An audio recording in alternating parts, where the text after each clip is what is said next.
आदरणीय खोत मॅडम यांना विनंती करतो की त्यांनी आपल्या संवाद सत्राला सुरुवात करावी आणि आमच्याशी संवाद साधावा। आदरणीय सुप्रिया खोत मॅडम।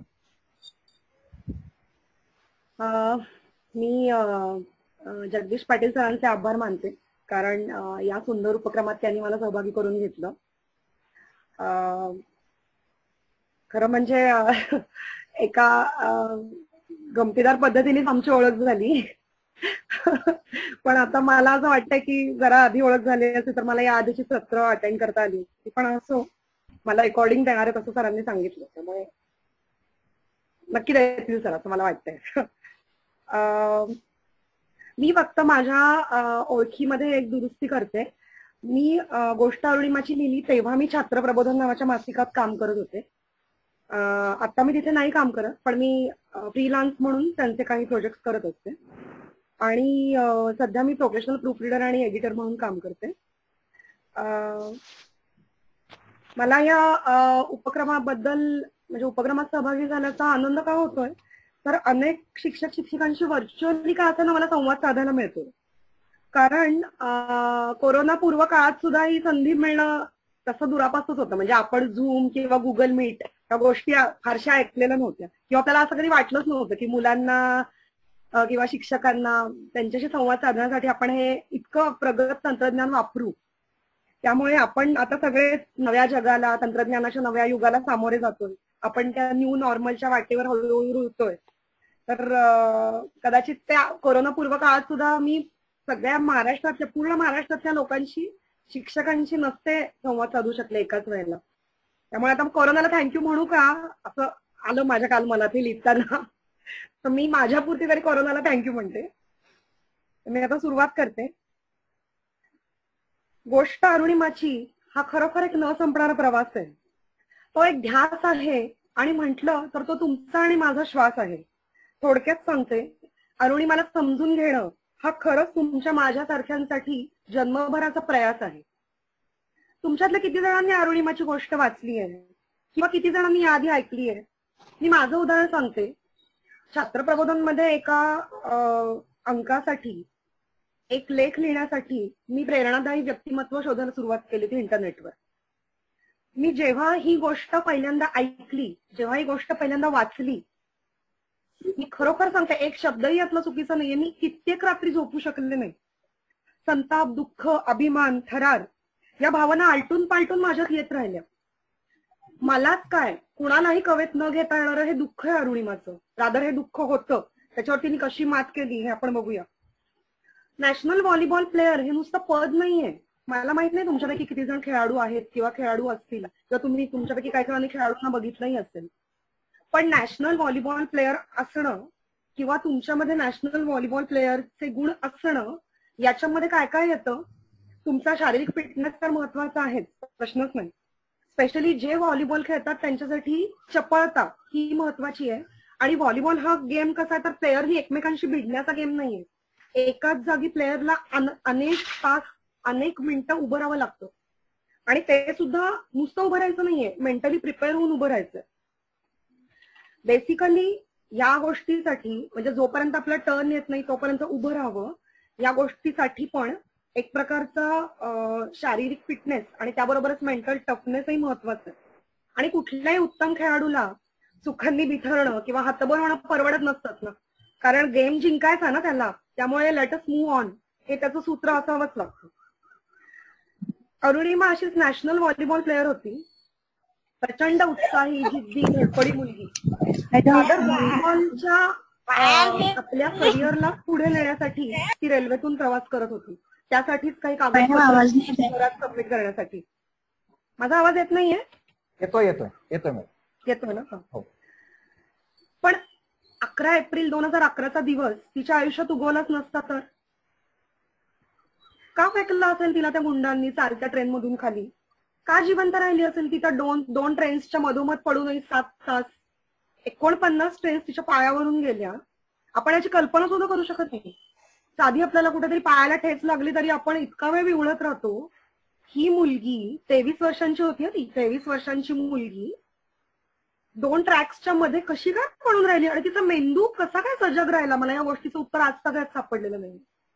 का तिचा मेंदू इतका सजग राहिला? तिच्या डोक्यात फक्त एकच विचार चालू होता की आपल्याला इथून या गोष्टीतून स्वतःला वाचवायचंय. ती खंत करत बसली का की माझा पाय तुटलाय, तिथे उंदीर आलेत आणि ते कुरतडतात माझा पाय, हे सगळं तिला समजत होतं. 49 ट्रेन्स चालल्यात, व्हायब्रेशन येत होती. ती म्हणते मी इतकी मदतीसाठी धावा इतक्या जोरजोरात ओरडत राहिले मी की मला दिसायचं बंद झालं, पण तिचा मेंदू पूर्णपणे काम करत होता. ती अनकॉन्शियस का झाली नाही याचं उत्तर मला तरी आजतागायत सापडलेलं नाहीये. अरुणिमाच्या शब्दात सांगायचं झालं तर देवानं मला यासाठी जिवंत ठेवलं होतं कारण माझ्या हातून काहीतरी इतिहास घडायचा होता. नक्की काय भावना असतील अरुणिमाच्या मनात? आपण कल्पना करा, तुमची काहीही चूक नाहीये, इतर कुणाच्या तरी एका चुकीमुळे तुमचा गुडघ्याखालचा पाय कापावा लागतोय, दुसऱ्या पायात रॉड घालावा लागतोय. तुमच्या किंवा हे कळल्यावर सुद्धा आपली काय प्रतिक्रिया झाली असती? कदाचित दुःख, विषाद, संताप यांनी आपलं मन भरून गेलं असतं. आज आपण अगदी आपली 7-8 वर्षांची मुलं सुद्धा सहजपणे शब्द वापरतात की मला डिप्रेशन आलंय, मला फार वाईट वाटतंय, मी निराश झालोय, मी हतबल झालोय. यातला एक शब्द सुद्धा अरुणिमाच्या तोंडून आला नाही. कसं काय तिने तिचा मेंदू सजग ठेवला? तिचं शरीराशी मन जोडलेलं असतं आपण म्हणत असतो, पण शरीर आणि मन ती वेगवेगळं करू शकली का? ती शरीराला बाजूला ठेवून मनाचा एक वेगळा विचार करू शकली. शरीराचे घाव भरतील सुद्धा, पण मनाचे घाव कसे भरणार? आज वारंवार डिप्रेशन, मानसिक दौर्बल्य या गोष्टींचा पुनरुच्चार होताना आपण बघतो. असं कोणीतरी येतं फेसबुकवर टाकतं की मी खूप हताश झालोय आणि पुढच्या काही मिनिटात कदाचित मी जीवन संपवून टाकेल. मध्ये एक अशी केस आली होती, त्या मुलाने ही पोस्ट टाकली, तो पोरगा गायब झाला. त्याच्यानंतर लिटरली मी सांगते, मी स्वतः जाऊन बघितले, त्या पोस्टवर 950 कमेंट्स होत्या लोकांच्या की अरे बाबा तू असं करू नकोस.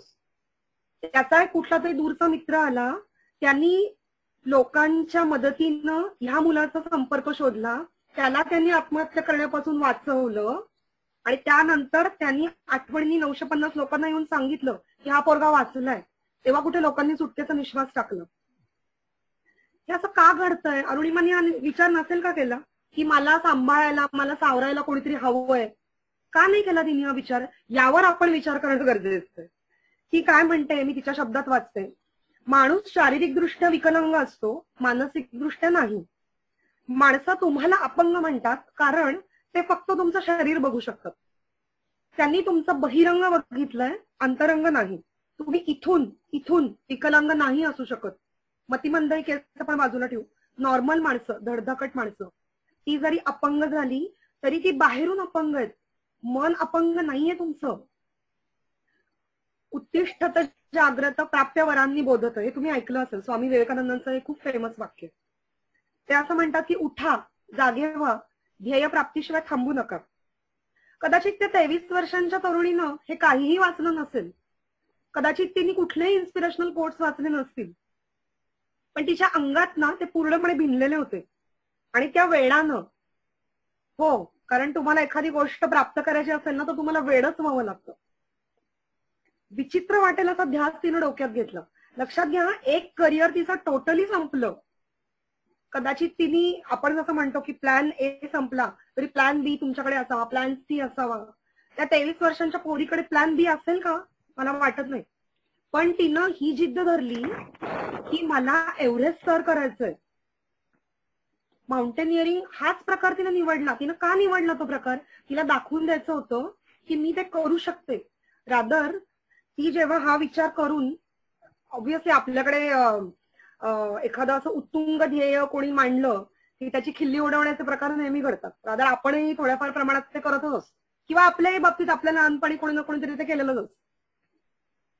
मी एक सांगते, मला अरुणिमानं जे शिकवलं की तुम्ही कधीही कुणाच्याही ध्येयाला कमी लेखू नका, कारण तुम्हाला माहितच नाहीये. ती म्हणते तसं तो फिजिकली कसा आहे तुम्हाला माहितीये, ती व्यक्ती फिजिकली कशी माहिती, त्याच्या डोक्यात, त्याच्या मेंदूत, त्याच्या हृदयात काय चाललंय तुम्हाला माहित नाहीये. तुम्ही अदमास पण लावू शकत नाही. पण तुम्ही ही गोष्ट कधी करू नका, कधीच कोणाचं मानसिक खच्चीकरण करू नका.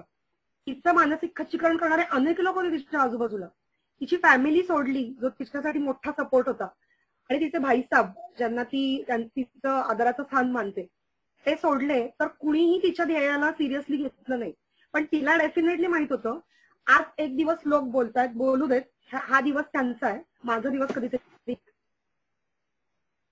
आणि ती ह्या विचारानं प्रेरित होऊन दवाखान्यातून ती जेव्हा बेडवर पडून होती, तिच्या स्पाईनला 3 फ्रॅक्चर्स झाली होती, तिचे दोन्ही पाय, एक पाय अँप्युट केला होता, एका पायात रॉड घातला होता. अशा विचारातून जेव्हा एखाद्या माणसाला डिस्चार्ज मिळेल तेव्हा त्या माणसाला काय वाटेल? आधी घरच्यांचं तोंड बघावं ना, आधी घरी जावं, आपल्या आपल्या कम्फर्टेबल ठिकाणी जावं. नाही नाही, तिच्या दृष्टीने कम्फर्टेबल ठिकाण तिने ठरवून घेतलं होतं, ते ठिकाण असणार होतं एव्हरेस्ट. ती सरळ तिथून बचेंद्री पाल यांच्याकडे गेली. बचेंद्री पाल यांनी तिला जेव्हा बघितलं तेव्हा त्यांच्या डोळ्यातले अश्रू थांबेनात. आणि तिने जेव्हा तिच्या ध्येयाचा त्यांच्या समोर उच्चार केला, ती एकमेव बाहेरची व्यक्ती होती जिनी तिला असं म्हटलं की अरुणिमा, तू ज्या क्षणी असं म्हणालीस की मला एव्हरेस्ट सर करायचंय, लक्षात घे बेटा, तू तेव्हाच तिथे जाऊन पोहोचलेली आहेस. कारण तू तिथे जाऊन पोहोचली आहेस, आता तुला फक्त लोकांसाठी हे करायचंय, लक्षात घे, फक्त लोकांसाठी हे करायचंय. ही मुलगी जेव्हा अरुणिमा इन्स्पिरेशनल टॉक्स देते, तुम्ही कधी ऐकलं नसेल तर जरूर ऐका. ही मुलगी असं म्हणते की जहा चाह है वहा राह है. त्या मुलीला आपले 2 पाय आपण रस्त्यावर ठेवून चालू शकू की नाही, जमिनीवर चालू शकू की नाही, याबद्दल खात्री नव्हती. त्या मुलीच्या मनात राहवाला विचार का आला असेल? रस्ता तिला का खुणावत असेल? कुठून आला या अवसान तिच्यात? आज तुम्हाला आम्हाला मोटिवेशनल गुरु लागतात, काउन्सिलर्स लागतात. तिची फॅमिली सोडली तर तिच्याजवळ कोणीही नव्हतं. बचेंद्री पाल यांनी तिच्यावर आत्मविश्वास जागवला. यावरून मला एक गोष्ट आठवली, म्हणजे मला एक वाक्य आठवलं, winners don't do different things, they do things differently. पटतंय ना? क्षण एक पुरे प्रेमाचा, वर्षाव पडव मरणाचा, हे वाक्य काही खोटं नाहीये. अरुणिमाचा ध्यास, तळमळ, तिचं बेस कॅम्पला जाणं, तिथे गेल्यानंतर सुद्धा त्या शेर्पाने तिला वेड्यात काढलं. बरोबर आहे ना, कोण कशाला रिस्क घेईल? या मुलीला म्हणजे ज्या गोष्टीसाठी लोकांना 15 ते 20 मिनिटं लागतात, जेवढा बेस कॅम्पवरचं अंतर चालायला, तिथे या मुलीला 1 तास लागतो. शेर्पा का तयार होईल? तो म्हणेल मी माझा जीव, मी कशाला रिस्क घ्यायची घे बाई. कारण का तर लोकांनी गृहीतच धरलेलं होतं की ही एव्हरेस्टवर जाणार म्हणजे वरकडे लोक म्हणले हो ठीक आहे तू जाशील, पण तिथे जाऊन मृत्यू होण्याचं प्रमाण कमी नाहीये. लोकांनी हे गृहीतच धरलं होतं. रादर ते शेर्पाला असं वाटण्याच्या काहीच चुकीचं नव्हतं, पण त्याला अरुणिमाने वारंवार कन्व्हिन्स केलं. बचेंद्री पालजींनी सांगितलं, सर्वांनी त्याला कन्व्हिन्स केलं, तेव्हा कुठे तो तयार झाला. आता अरुणिमा समोर दुहेरी आव्हान होतं. तिचं ध्येय तर प्राप्त करायचंच होतं, पण लोकांना खोटं ठरवायचं होतं. इव्हन तिनं असं सांगितलंय की बेस कॅम्प मध्ये सुद्धा लोक तिला म्हणायचे, तू हळूहळू ये, हा तू हळूहळू ये, तुला ना जरा त्रास होतो ना, हळूहळू चालायला लागतंय तुला, तू हळू ये. हे एक वाक्य सुद्धा तिला सहन होत नव्हतं अरुणिमाला. आम्ही असतो तर काय म्हटलं असतं, ठीक आहे कोणीतरी सहानुभूतीची झालर पांघरतय, कोणीतरी कुंकर मारतय सहानुभूतीची, असू दे, बेनिफिट ऑफ डाऊट घेऊ आपण. पण अरुणिमा त्यातली नव्हती. त्या मुलीनं अशा पद्धतीनं ते अंतर पार करायला सुरुवात केली की काही दिवसांनी धडधाकट लोकांपेक्षा आधीच ती जाऊन पोहोचायची पुढच्या कॅम्पला. आणि दरवेळेला ती मागे वळून बघायची की कोणी येत आहेत का पाठीमागून. आणि हे मला असं वाटतं की हे एका प्लेयरचं स्पिरिट आहे. प्लेयर काय करतो, खेळाडू काय करतो, तर त्याला जिंकायचं च असतं. हा जो च आहे ना, हा च खूप महत्वाचा आहे. जिंकायचं असतं नाही, जिंकायचंच असतं. आणि त्यामुळे तो कायम या विचारात असतो की मी सर्वात पुढे कसा असेल. आणि ही गोष्ट मला का महत्वाची वाटतेय, धडधाकट असताना व्हॉलीबॉल खेळणं, नॅशनल व्हॉलीबॉल प्लेअर होणं हे सोपं असं मी म्हणणार नाही, पण तेव्हा तुम्हाला तुमच्या शरीराचं साधन उपलब्ध आहे. आता तिच्याकडे साधनांची कमी आहे. तिचे 2 पाय पूर्णपणे काम करू शकत नाहीयेत, तरी सुद्धा त्या मुलीला असं वाटत होतं. याच्यावरून ही गोष्ट प्रूव्ह होते की तुम्ही एखादी गोष्ट ठरवली की तुमचं मन आधी ठरवतं की ती करायची का नाही. बस जेव्हा आपण म्हणतो की मन, मेंदू आणि मनगट यांचा समतोल साधल्याशिवाय तुम्हाला गोष्टी पार पाडता येत नाही, पण त्याच्यातला मनाचा पार्ट ना हा खूप महत्वाचा आहे. बचेंद्रीजी म्हणल्या याच्यात खूप मोठा अर्थ आहे की मनाने केव्हाच जाऊन पोहोचली होती एव्हरेस्टवर. तिला आता निव्वळ शरीराला तिथं नेणं बाकी होतं. जसं आपण म्हणतो की अर्जुनाला तो डोळा दिसत होता, अतिशय गुळगुळीत झालेलं उदाहरण आहे, पण ते फार सत्य आहे. ती म्हणते उठताना, बसताना, खाताना, पिताना, झोपताना मला फक्त एव्हरेस्ट दिसायचं, मला काहीही दिसत नव्हतं. 51 दिवस तिनं असं खडतर ट्रेनिंग घेतलं, ज्याच्यात ती कायम पुढे असायची. मी जे सांगितलं ते अखेर एक दिवस सुवर्णाक्षरांचा मानकरी ठरणारा दिवस तिच्या आयुष्यात उजाडला. I am at the top of the world हे वाक्य एव्हरेस्टवर जाऊन ध्वज फडकवताना, भारताचा ध्वज हातात धरताना अरुणी मला काय वाटलं असेल? आजूबाजूला मृत शरीरांचा खच पडलाय, तिकडे तो शेर्पा कोपलत होता लिटरली की तू अरे अगं बाई तू मूर्ख आहेस. त्यांनी अक्षरशः तिला आरडाओरडा करून चिडचिड केली की मी तुझा व्हिडिओ घेणार नाही, मी तुझा फोटो घेणार नाही. ही बाई मागे हटली नाही. तिला माहित होतं मी इथून फार फार तर काय होईल, मी मरेन, या पलीकडे काय होणार आहे. पण जर मी मेले, जर यदा कदाचित माझा मृत्यू झाला तर माझ्या व्हिडिओमुळे युथला इन्स्पिरेशन मिळू देत. त्या क्षणी त्या ध्येयप्राप्तीच्या जवळ आल्यावर सुद्धा तिच्या मनात हा विचार होता. रादर ती 23 वर्षांची मुलगी असंही म्हणाली की जे आजूबाजूला डेड बॉडीज पडल्यात ना, तुमच्यासाठी मी एव्हरेस्ट सर करीन. तुमचं ध्येय होतं एव्हरेस्ट सर करायचं, तुम्ही नाही पोहोचू शकलात, काही ना काही कारणांना त्यात व्यत्यय आला, तुम्हाला ही यात्रा सोडावी लागली, पण मी तुमच्यासाठी एव्हरेस्ट सर करीन. खरं तर त्या डेड बॉडीजचं आणि तिचं काय नातं होतं, अख्ख्या युथचं आणि तिचं तरी काय नातं आहे. पण या वैश्विक लोकांना वैश्विक अनुभूती मिळावी या हेतूनं तिनं एव्हरेस्ट सर केलं. प्रचंड एकतानता हवी ध्येयाशी, की एकनिष्ठता हवी जी तिच्यामध्ये होती. एक सुंदर वाक्य आहे, ध्येय असावे सुदूर की जे कधी न हाती यावे, जीवे भावे मात्र त्याच्या प्रकाशात चालावे. कोणाची नाही दूर होतं, बरोबर आहे, खूप दूर होतं तिचं ध्येय. ती त्याच्या प्रकाशातही चालत राहिली, रादर त्या प्रकाशात ती न्हावून निघाली. पण या वाक्यातला एक पाठ तिनं खोटा ठरवला की जे कधीही न हाती यावे, असं मात्र तिनं केलं नाही. तिनं जाऊन त्या ध्येयाला कवेत घेतलं. रादर तिथून खाली उतरताना तिनं असं म्हटलंय की बरेचसे मृत्यू खाली उतरतानाच होतात. कारण का तर ऑलरेडी तुमचा ऑक्सिजन संपत आलेला असतो, तिच्या घेण्यावर कमी असतात, ऑक्सिजन संपत आलाय तरी आम्ही उतरतो. आणि तसाच तिचाही तो त्या टप्प्यावर तिचा ऑक्सिजन संपला.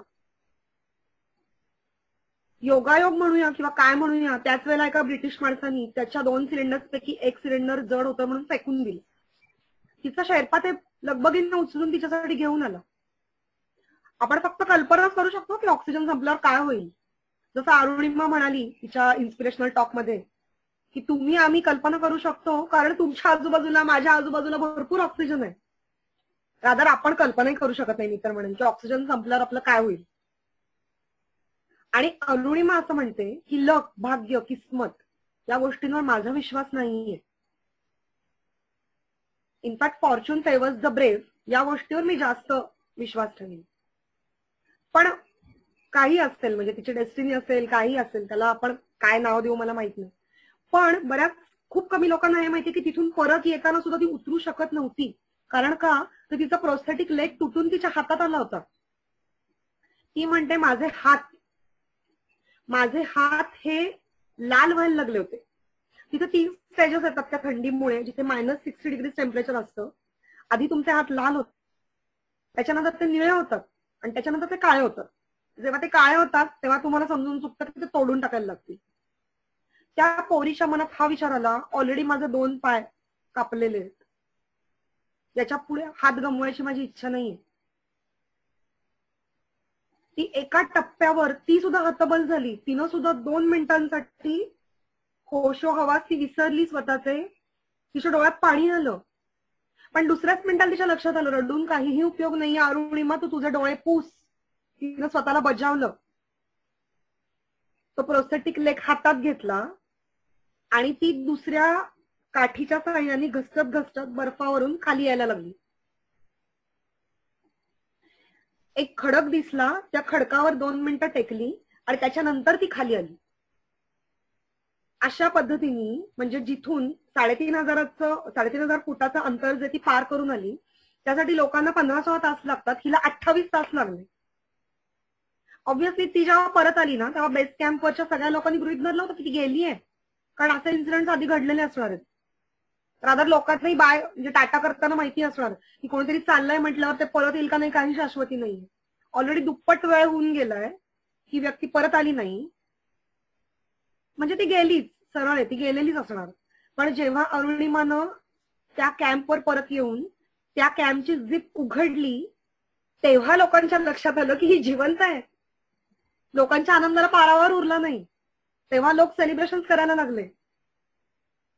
पण अरुणिमानी त्या वाटेवर जाऊन परत येण्यासाठी किती खडतर परिश्रम घेतले होते हे तिचं तिलाच माहित होतं. मी तर म्हणेन तुमच्या माझ्यामध्ये सुद्धा एक अशी अरुणिमा दडलेली आहे. रादर मी तुम्हा सगळ्यांना म्हणजे मला खरं तर तुमच्या सगळ्यांचा फार हेवा वाटतं, कारण एक भारताची एक उमलती पिढी तुमच्या हातात आहे की ज्या पिढीला तुम्ही अरुणिमा सारखा आदर्श दाखवू शकताय. बरं असं होतं का तिचं की तिच्याकडे ध्येय नव्हतं? ध्येय होतं तिच्याकडे व्हॉलीबॉल प्लेअर बनायचं ध्येय होतं. नॅशनल नाही तर ती हा एक्सपिरियन्स हा प्रकार तिच्या आयुष्यात घडला नसता, कदाचित ती इंटरनॅशनल लेवलला सुद्धा गेली असती. पण तिच्याकडे दोनच पर्याय होते. जेव्हा हे ध्येय तिच्या आयुष्यातून चकणाचूर होऊन गेलं तेव्हा दोनच पर्याय होते. अरुणिमा म्हणते तसं, एकतर सोडून द्यायचं सगळं, बेसिकली मानसिक दौर्बल्याची शिकार व्हायचं, सगळं सोडून दिलं हताश होऊन बसायचं, किंवा पुढे चालू लागायचं. तुम्ही मुलांना हा अरुणिमाच्या गोष्टीतला मथितार्थ सांगू शकता की अरुणिमानी किती वेगवेगळ्या प्रकारचे टप्पे, किती वेगवेगळ्या प्रकारच्या अडचणी, वेगवेगळ्या प्रकारच्या टप्प्यांवर पार करत गेली ती. इव्हन ती जेव्हा त्या रेल्वेतून तिला जेव्हा खाली ढकललं गेलं त्याच्यानंतर पेपरमध्ये काय वाटेल ते छापून आलं होतं की तिने आत्महत्येचा प्रयत्न केला, तिची मानसिक स्थिती बरोबर नव्हती. या सगळ्यामुळे ती हल्ली अंतर्बाह्य हादरली ती, पण तिने तिची बाजू ओरडून ओरडून मांडण्याचा प्रयत्न केला, पण कुणीही तिच्यावर विश्वास ठेवला नाही एक्सेप्ट हर फॅमिली. या सगळ्या प्रवासाचा साक्षीदार बचेंद्री पाल होत्या, तो शेर्पा होता आणि अरुणिमाचा तो व्हिडिओ होता जो तिने एव्हरेस्टवर गेल्यानंतर काढलेला आहे. तिने फोटो काढायला लावला, शेर्पाला व्हिडिओ काढायला लावला. आणि मला एक असं वाटतं की अरुणिमाचा जो विजय आहे ना तो तिच्या एकटीचा नाहीये, तो ना या पूर्ण देशातल्या युथचा आहे. तो तुमचा विजय आहे, तो माझा विजय आहे. सगळं काही हरलेलं असताना आपण शून्यातून उभे राहू शकतो, या एका विचारावर विश्वास ठेवण्याची ती नवीन सुरुवात आहे. आम्ही त्या पद्धतीने तिच्याकडे बघायला हवं.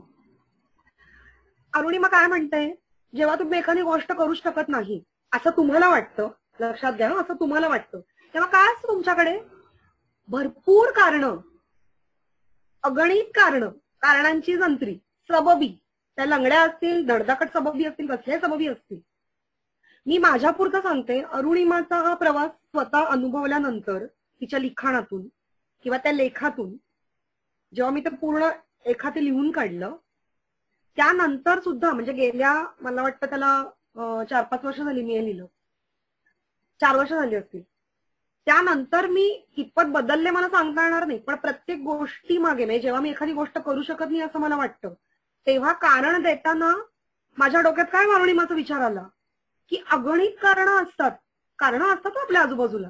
कित्येक जणांना ते बरोबरही वाटतं की हा बरोबर आहे, हिच्या आयुष्यात हे कारण आहे म्हणून इथे काम करू शकत नाही. पण तुम्हाला स्वतःला माहिती असतं काही वेळेला की ती कारणं काही उपयोगाची नसतात. जसं ती म्हणते की एव्हरेस्ट अगदी समोर होतं, ऑक्सिजन संपत आला होता, तिचा गाईड तिला म्हणाला, तिचा शेर्पा तिला म्हणाला की बाई सोडून द्या विचार. तेव्हा तिच्या डोक्यात हे आलं की नाही, स्पॉन्सरशिप मिळायला मी कितीतरी झटलेली आहे, कितीतरी मेहनत केलेली आहे, मला स्पॉन्सरशिप परत मिळणार नाही. आणि याही पेक्षा जरी मी इथून परत निघाले, हाही विचार तिच्या मनात येऊन गेला की जरी मी इथून परत निघाले तरी मला लोक काही म्हणणार नाहीयेत, बचेंद्री पाल पण काही म्हणणार नाहीयेत. फक्त ते असं म्हणतील की हा बरोबर आहे, हिचा ऑक्सिजन संपत आला होता म्हणून ही निघून आली. पण याची एक दुसरी पण बाजू आहे. जर मी ते एव्हरेस्ट सर केलं तर लोक मला काय म्हणतील, तर मी लोकांना काय दाखवून देईन, हे माझ्यासाठी त्या क्षणी जास्त महत्वाचं होतं.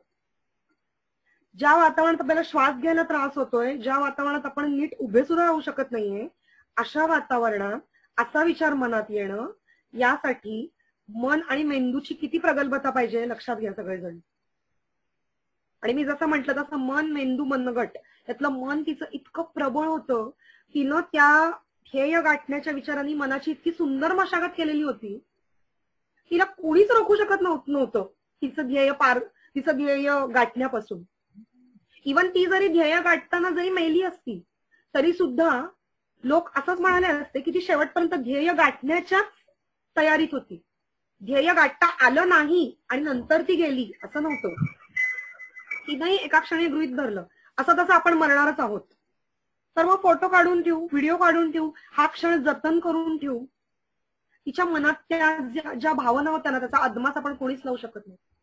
पण मला एवढंच वाटतं की या धड्याकडे एक धडा म्हणून न बघता आपल्या आयुष्याकडे बघण्याच्या धारणा बदलायचा, आपला एक दृष्टिकोन म्हणून आपण अरुणिमाकडे बघू शकतो. तुम्ही, आम्ही, मी, तुमचे सहकारी, तुमचे विद्यार्थी हे सगळेच जण एका विशिष्ट पद्धतीने या गोष्टीकडे बघू शकता. रादर तुम्ही असं बघावं अशी माझी इच्छा आहे. रादर मी हे का लिहिलं, माझा जो वाचक वर्ग होता माझ्या मासिकाचा तो याच वयोगटातला होता, 13 ते 17. त्यामुळे मला जेव्हा कळलं की बालभारतीमध्ये 10वी साठी हा पाठ निश्चित झालाय तर मला अतिशय आनंद झाला. कारण 10वीची मुलं ही आयुष्यातला एक मोठा टप्पा ओलांडून जगात मिसळणार आहेत 10वीच्या परीक्षेनंतर. रादर ते अशाच एका मोठ्या काय म्हणू आपण खडतर अनुभवाला सामोरे जाणार आहेत. त्यांना माहित नाहीये पुढे काय वाढून ठेवलंय ते. पण अरुणिमाची शिदोरी, अरुणिमाच्या विचारांची शिदोरी जर त्यांच्यासोबत असेल, जर एखादं ध्येय गाठताना मला काही नामुष्की आली, काही मुश्किल आली, तर मी दुसरं ध्येय सेट करू शकतो माझ्या समोर. हा इतका विश्वास जरी मुलांमध्ये आपण जागवू शकलो, मुलांमध्ये आपण त्या दृष्टीने सकारात्मकता निर्माण करू शकलो, तर तो फक्त मुलांसाठीचा विजय नाहीये. मी सांगतो तो तुमच्यातल्या अरुणिमाचा विजय, तो माझ्यातल्या अरुणिमाचा विजय, तो मी अरुणिमा ज्या हेतून लिहिलं ना त्या हेतूचा विजय आहे. मी तुम्हाला सांगते गेल्या 2 वर्षात मला अरुणिमासाठी प्रचंड प्रतिसाद मिळतो. कित्येक जणांनी मला असं सांगितलंय की या लेखामुळे किंवा या अरुणिमाच्या या प्रवासामुळे आमच्या मनातलं नैराश्य झटकून नवीन गोष्टीच्या वाटचालीसाठी कसं उभं राहायचं याचा एक आदर्श पाठ आम्हाला मिळाला. गोष्ट या धड्याची नाहीये, गोष्ट अरुणिमाची आहे. मी नाही तर कोणीतरी या माध्यमातून तुमच्यापर्यंत हे पोहोचवलं असतं. हा पाठ हे एक माध्यम आहे. या पाठाच्या पलीकडे जाऊन विचार करायला आपण मुलांना शिकवूया. आपण अरुणिमाचा टेड टॉक त्यांना ऐकवू शकतो. आज तंत्रज्ञानामुळे अरुणिमा तुमच्या उंबरठ्यावर येऊन ठेपलीये, तुमच्या हातात आहे अरुणिमा. युट्यूबवर जर तुम्ही अरुणिमा सिन्हा असं टाईप केलं, तुम्ही या मुलांना नक्की दाखवू शकता. अगदी आता सुद्धा दाखवू शकता. तुमचे ऑनलाईन सत्र तुमची चालू असतील, अरुणिमाचा टेड टॉक तुम्ही दाखवू शकता. अरुणिमा हिंदीतून बोललेली आहे. हिंदी अवघड वाटलं तर इंग्रजी सबटायटल सुद्धा त्याच्यात आहेत. तुम्ही नक्की अरुणिमाबद्दल मुलांना अरुणिमाचे व्हिडिओज दाखवा, अरुणिमाचे विचार ऐकवा. आणि मला असं वाटतं की तुमच्या माझ्यातला अरुणिमा पण जपण्यासाठी तुम्हाला सगळ्यांनाच भरपूर शुभेच्छा. धन्यवाद. प्रचंड थरारक असा अनुभव. आपण जेव्हा बोलत होतात तेव्हा अंगावर काटे येत होते, डोळ्यातून अश्रू देखील येण्यासाठी त्या ठिकाणी त्यांची सुरुवात झालेली होती. खूप प्रचंड आपण वाणीतून ती अरुणिमाची गोष्ट सांगितली. तर आपण 2 ते 3 सेकंदामध्ये मीटिंग संपेल, तर पुन्हा सहभागी होऊ अशी आपणास विनंती आहे. खूप छान संवाद साधला. आपले खूप खूप अगदी मनापासून खूप धन्यवाद. आमच्या विनंतीला आपण मान देऊन आला. आपण पुन्हा सहभागी होऊ. हो नक्की.